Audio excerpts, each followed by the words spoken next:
This is the spot where the charred remains of a man were discovered along railroad tracks in Montgomery County. This horrific find rattling those who work nearby. At least one armed intruder smashed the glass in this sliding back door and made their way into the home where the victim was upstairs, asleep in his bed. When they ran into each other, he was shot. Whoever was responsible fled. The victim's body was found hours later in his driveway. Her family has been trying to do everything they can to get the word out that she's missing, posting these flyers at local businesses and in different towns. Gilder missed court and skipped bail. Now the Franklins can't get in touch with him and they're on the hook. If he's not back in jail by January, their property will be turned over to Elmore County. The monument was placed here near the primary care entrance of the VA where thousands of veterans pass through the doors to receive treatment. That was done for a reason.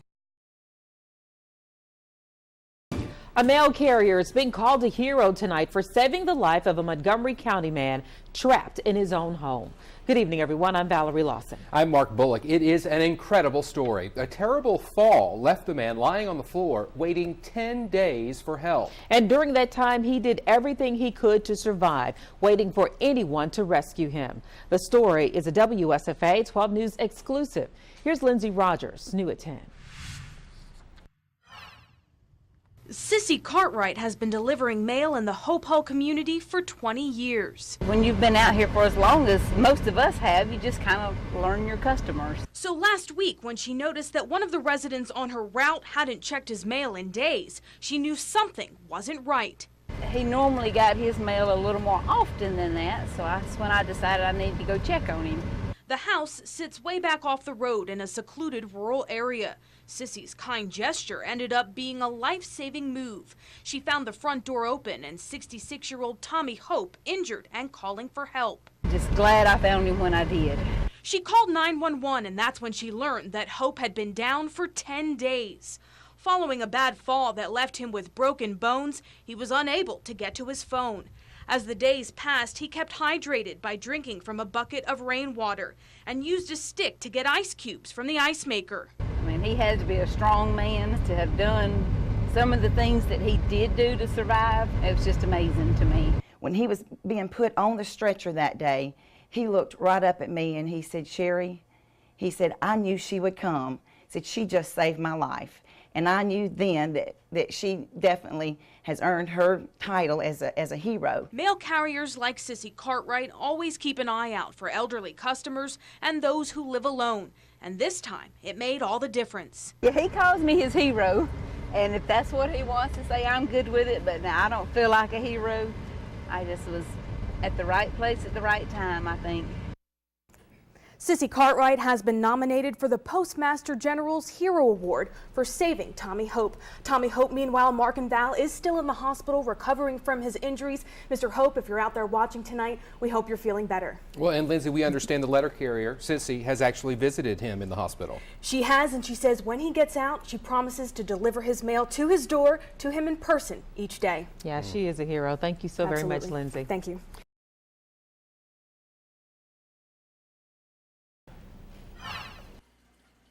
One-month-old Jamion Minter rested safely in his mother's arms tonight, surrounded by loving family members. His bandaged hand and blood in his baby seat, evidence of what his family went through when his father allegedly turned on them in the middle of a Selma church service. It's something that I think I'll see in a movie. 24-year-old Sharnika Brown has bandages on her face and arm covering her gunshot wounds. She says her ex-boyfriend, 26-year-old James Minter, walked into the Oasis Tabernacle Church in Selma yesterday, sat between her and their newborn son, and said, quote, "I got to kill you," end quote.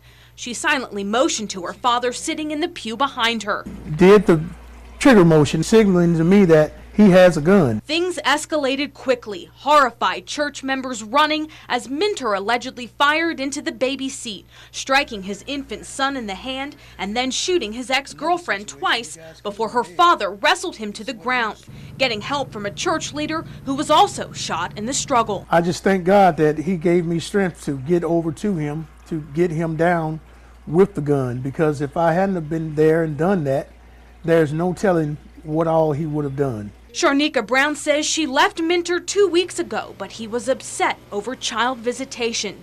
Her relatives say he threatened Brown many times before, but they never thought he'd go so far. I want to say to every young woman, young girl, anybody that's in any type of violent relationship, get out before it get worse. I'm a living testimony to be here today.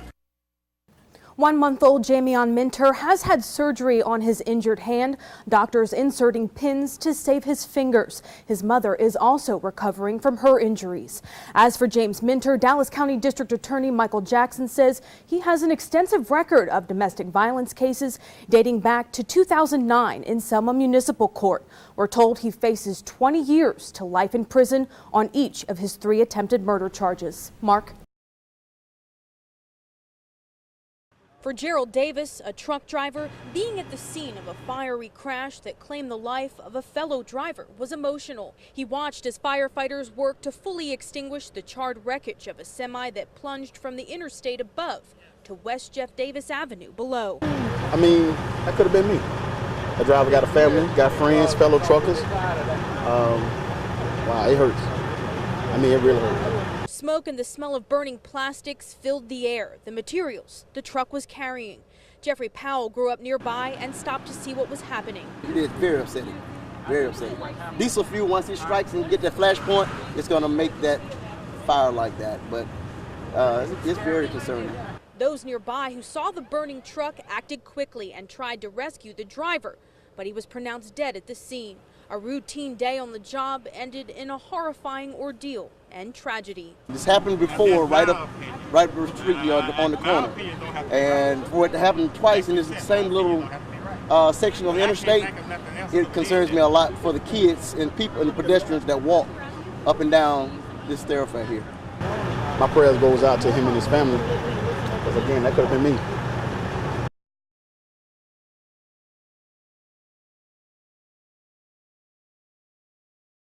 Sometimes burglars will wear masks or cover up completely in all black clothing, but rarely do you see one who chooses to wear nothing at all, not even shoes or socks. Like this man who Wetumpka police identified as 34-year-old Brian Creamer. They say the Chilton County man smashed a window with a fire extinguisher to get into the Chevron Food Mart at the intersection of Highway 231 and Redland Road Thursday. In this surveillance video, Creamer goes to town, trashing the place inside and out. Things were in a disarray inside the building, a lot of damage done. Also, there was pumps on the outside that had been turned on and gas was flowing everywhere. Back inside, Creamer allegedly tossed electronics into a sink filled with water, destroyed the bathrooms, and made a huge mess before throwing his hands up and surrendering to police. Police ended up finding Brian Creamer's car at this abandoned gas station next door. He told officers that he had pulled over here after getting hot and thirsty on his way to the Wetumpka casino. Inside the car, police say they found Creamer's clothes and drugs. The subject advised that he was on some ice, which is a very high potent drug and everything that is kind of starting to frequent our area. The downfall of using drugs, he can't remember anything.